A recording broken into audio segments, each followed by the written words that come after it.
ওরে আমি কইলাম আমি কইলাম কত, এটা কি শ্বশুর বাড়ি বলে না জেলখানা? কই কত কি বলো?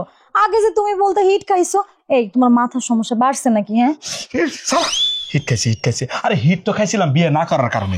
বিয়ে করে যখন ফালাইছি তখন আমার হিট রোগ গেছে গা। আমি তখন পুরোপুরি সুস্থ আমি। তোমার কথা শুনে মনে হইতেছে না তুমি সুস্থ। তুমি কি সব আবল তাবল বকতেছো? এই শোনো, তোমার যা করতে মন চাই তুমি এখান থেকে বের হওয়ার পর করো। এমনিতেই সবাই তোমার বোকা ভাবে। এখন যদি মনে করো তুমি পাগল, আমার মান সম্মান কিছু থাকবে বলো? বেশি করলে কিন্তু আমি এখনই পাগলামি শুরু করে দিব। কই আসলাম, কেন আসলাম, এই কথাটা যে বললাম এটা তুমি বুঝো না? কেন বলছি? কই আসছো তুমি? কি বুঝতেছো না? এটা তোমার শ্বশুর বাড়ি, তুমি কি ভুলে গেছো? এই তো লাইনে আইছি। এটা শ্বশুর বাড়ি কয় এটা রে? মনে হয় যে কি দূরের কোনো আত্মীয় স্বজনের বাড়িতে আইছি আমি। কেন তোমার এমন মনে হইতেছে? কেন মনে হইব না? মানুষের কাছে কি শুনতাম যে শ্বশুর বাড়িতে গেলে নাকি খালি খাওন আর খাওন, খাইয়া নাকি শেষ করা যায় না, হাজার রকমের খাওন থাকে। আরে এইগুলো হচ্ছে ভুল ধারণা। মানুষ ইউটিউবে দেখায় কি যে আজ তো খাসি রান্না করতেছে, কিন্তু তেমন কিছু না। আচ্ছা খাসি টাসি দরকার নাই, পিঠা পায়েস এগুলো তো থাকতে পারতো না? কি থাকতে পারতো না? এই তুমি এমন উতলা হইছো কেন বলো? মনে হইতেছে তুমি জীবনে কোনোদিন খাও নাই। তুমি বুঝতেছো না কেন?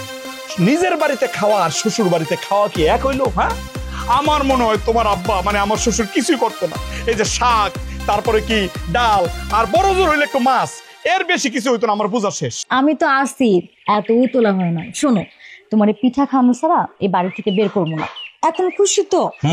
আরে তোমরা এখানে, আর বাড়িতে তো বিরাট ঘটনা ঘটে গেছে।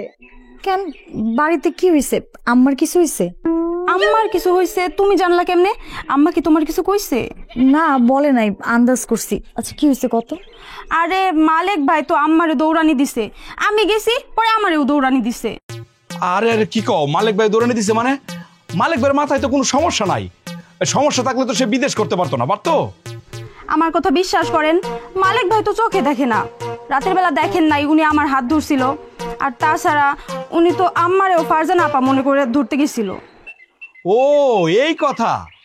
আরে দিনের বেলা সমস্যা নাই, রাতে একটু সমস্যা হয়। রাতের বেলা একটু সাবধানে থাকলেই হয়। আসলে হয়েছে কি, বিদেশে কাজ করতে করতে চোখের জ্যোতি কমে গেছে গা। তাছাড়া রাত কানা রোগ আছে। সবকিছু মিলাই কিন্তু মালিক ভাই খারাপ লোক না, এমনি ভালো আছে। আরে বাবা, তার চোখে যে সমস্যা এটা বাড়ির লোককে বুঝাইতে হবে না? কি মুশকিলে পড়ছে দুজনের বাড়িতে নিয়ে এসে। আল্লাহ, আরে তুমি এমনি হাউ দাস করতেছো কেন? আমি তো বুঝলাম না। মালিক ভাই তো ভালো লোক, উনি কি খারাপ নাকি? এটা বুঝলে বুঝেবো। আচ্ছা আমার কি হয়েছে?